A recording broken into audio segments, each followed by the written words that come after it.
everybody, welcome back to our channel. In this video we have to learn some daily used English sentences that we are translating from Telugu to English which we used in daily life. So let's get started.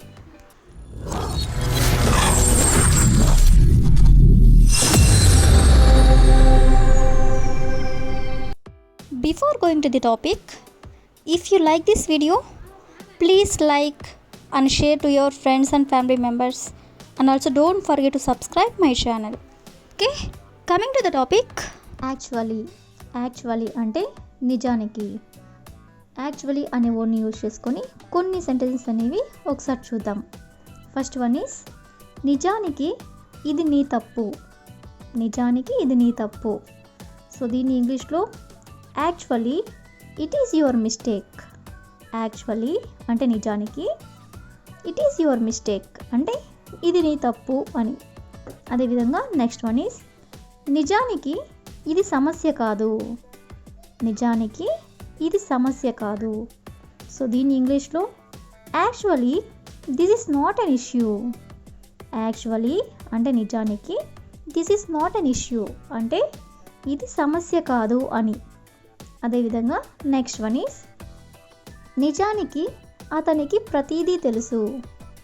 నిజానికి అతనికి ప్రతీదీ తెలుసు. So దీని ఇంగ్లీష్లో actually he knows everything. Actually he knows everything అంటే నిజానికి అతనికి ప్రతీదీ తెలుసు అని. సో ఈ విధంగా మనం యాక్చువల్లీ అనే వర్డ్ని యూజ్ చేసుకొని సెంటెన్సెస్ అనేవి ఇలా ఫామ్ చేయాలి. Next one is in a jiffy. In a jiffy అంటే చిటికెలో. అంటే ఏదైనా సరే అతను చిటికెలో ఈ పని పూర్తి చేస్తాడు, లేదా ఆమె చిటికెలో ఈ పని పూర్తి చేస్తుంది. ఈ విధంగా చిటికెలో అనేదాన్ని ఇలా అంటూ ఉంటారు కదా. సో దీన్ని ఇన్ ఎ జిఫీ అంటారు. ఇన్ ఎ జిఫీ అంటే చిటికెలో అని. సో చిటికెలో అనేదాన్ని యూజ్ చేసుకొని కొన్ని ఎగ్జాంపుల్ సెంటెన్సెస్ అనేవి చూద్దాం. ఫస్ట్ వన్ ఈస్ అతను మీ సమస్యను చిటికెలో పరిష్కరిస్తాడు. అతను మీ సమస్యను చిటికెలో పరిష్కరిస్తాడు. దీన్ని ఇంగ్లీష్లో he will solve your problem in a jiffy. he will solve your problem అంటే అతను మీ సమస్యని పరిష్కరిస్తాడు. ఇన్ ఎ జిఫీ అంటే చిటికెలో. అదేవిధంగా నెక్స్ట్ వన్ ఈస్ నేను చిటికెలో ఈ పని పూర్తి చేస్తాను. నేను చిటికెలో ఈ పని పూర్తి చేస్తాను. సో దీని ఇంగ్లీష్లో I will finish this work in a jiffy. I will finish this work in a jiffy అంటే చిటికెలో నేను ఈ పని పూర్తి చేస్తాను అని. అదేవిధంగా నెక్స్ట్ వన్ ఈస్ వారు ఈ ప్రాజెక్ట్ను చిటికెలో పూర్తి చేస్తారు. వారు ఈ ప్రాజెక్ట్ను చిటికెలో పూర్తి చేస్తారు.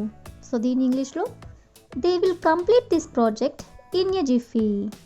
They will complete this project in a jiffy అంటే వాళ్ళు లేదా వారు ఈ ప్రాజెక్ట్ని చిటికెలో పూర్తి చేస్తారు అని. సో ఈ విధంగా మనం ఇన్ ఎ జిఫీ అంటే చిటికెలో అనే దాన్ని యూజ్ చేసుకొని ఎగ్జాంపుల్ సెంటెన్సెస్ అనేవి చూసాం కదా. సో ఇప్పుడు మనం ఇంతకు మించి, ఇంతకు మించి అనేదాన్ని more than this, more than this. So ఈ వర్డ్ని యూజ్ చేసుకొని కొన్ని ఎగ్జాంపుల్ సెంటెన్సెస్ అనేవి చూద్దాం. ఫస్ట్ వన్ ఈస్ ఇంతకు మించి నేను అడగలేను. ఇంతకు మించి నేను అడగలేను అని ఇలా అంటూ ఉంటారు కదా. సో దీని ఇంగ్లీష్లో I can't ask more than this. I can't ask more than this అంటే ఇంతకు మించి నేను అడగలేను అని. నెక్స్ట్ వన్ ఈస్ ఇంతకు మించి నేను తినలేను. ఇంతకు మించి నేను తినలేను. సో దీని ఇంగ్లీష్లో I can't eat more than this. I can't eat అంటే నేను తినలేను. మోర్ దాన్ దిస్ అంటే ఇంతకు మించి. నెక్స్ట్ వన్ ఈస్ ఇంతకు మించి నేను చదవలేను. ఇంతకు మించి నేను చదవలేను. సో దీని ఇంగ్లీష్లో I can't read more than this. I can't read more than this అంటే ఇంతకు మించి నేను చదవలేను. అదేవిధంగా నెక్స్ట్ వన్ ఈస్ ఇంతకు మించి నేను ఇవ్వలేను. ఇవ్వడం అంటే గివ్. సో దీని ఇంగ్లీష్లో I can't give more than this. I can't give more than this అంటే ఇంతకు మించి నేను ఇవ్వలేను.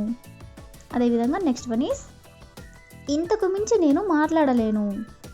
ఇంతకు మించి నేను మాట్లాడలేను. సో దీని ఇంగ్లీష్లో I can't speak more than this. I can't speak more than this అంటే ఇంతకు మించి నేను మాట్లాడలేను అని.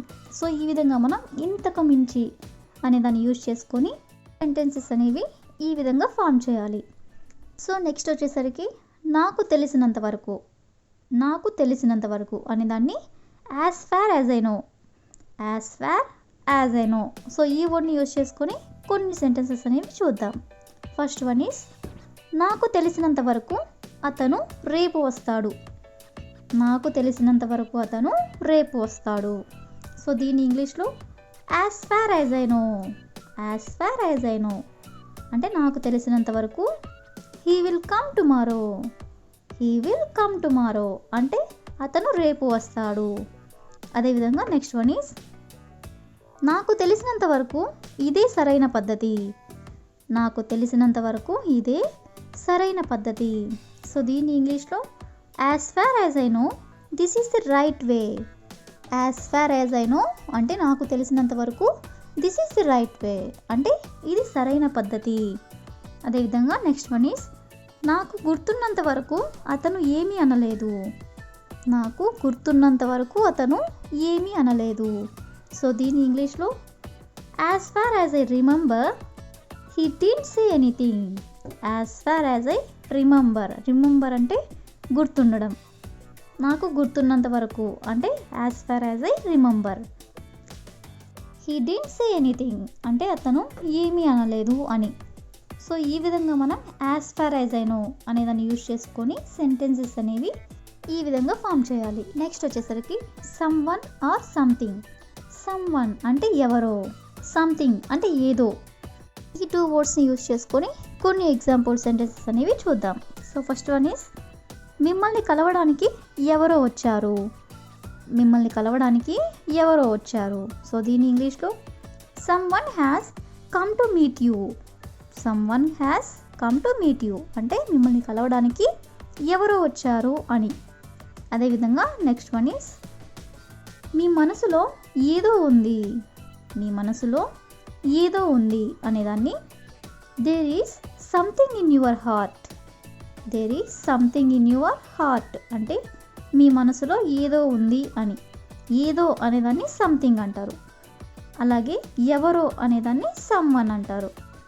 అదేవిధంగా నెక్స్ట్ వన్ ఈస్ నేను మీకు ఒక విషయం చెప్పబోతున్నాను. సో దీని ఇంగ్లీష్లో I am going to tell you something అంటే నేను మీకు ఒక విషయం చెప్పబోతున్నాను అని. సో ఈ విధంగా మనం సమ్ వన్ ఆర్ సంథింగ్ అనే వర్డ్స్ని యూజ్ చేసుకొని కొన్ని ఎగ్జాంపుల్ సెంటెన్సెస్ అనేవి చూసాం కదా. So that's all for today. Now I will ask you a question for you. ఎవరో తమ బ్యాగ్ని ఇక్కడ వదిలేశారు. If you know this one in English, please comment in the comment section. Thank you for watching.